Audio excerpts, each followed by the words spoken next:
As I watched, the Lamb broke the first of the 7 seals on the scroll.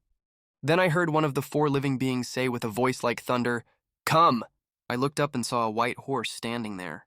Its rider carried a bow and a crown was placed on his head. He rode out to win many battles and gain the victory. When the Lamb broke the 2nd seal, I heard the 2nd living being say, "Come." Then another horse appeared, a red one. Its rider was given a mighty sword and the authority to take peace from the earth, and there was war and slaughter everywhere. When the Lamb broke the 3rd seal, I heard the 3rd living being say, "Come!"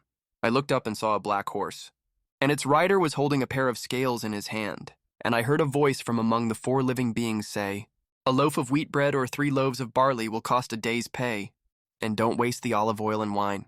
When the Lamb broke the 4th seal, I heard the 4th living being say, "Come." I looked up and saw a horse whose color was pale green. Its rider was named Death, and his companion was the Grave. These 2 were given authority over 1/4 of the earth, to kill with the sword and famine and disease and wild animals. When the Lamb broke the 5th seal, I saw under the altar the souls of all who had been martyred for the word of God and for being faithful in their testimony. They shouted to the Lord and said, "O sovereign Lord, holy and true, how long before you judge the people who belong to this world and avenge our blood for what they have done to us?" Then a white robe was given to each of them, and they were told to rest a little longer until the full number of their brothers and sisters, their fellow servants of Jesus, who were to be martyred, had joined them. I watched as the Lamb broke the 6th seal, and there was a great earthquake.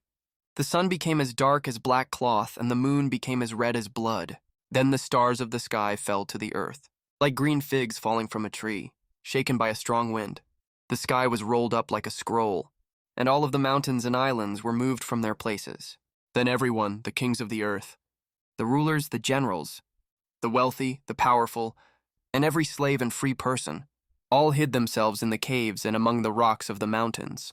And they cried to the mountains and the rocks, "Fall on us and hide us from the face of the one who sits on the throne and from the wrath of the Lamb.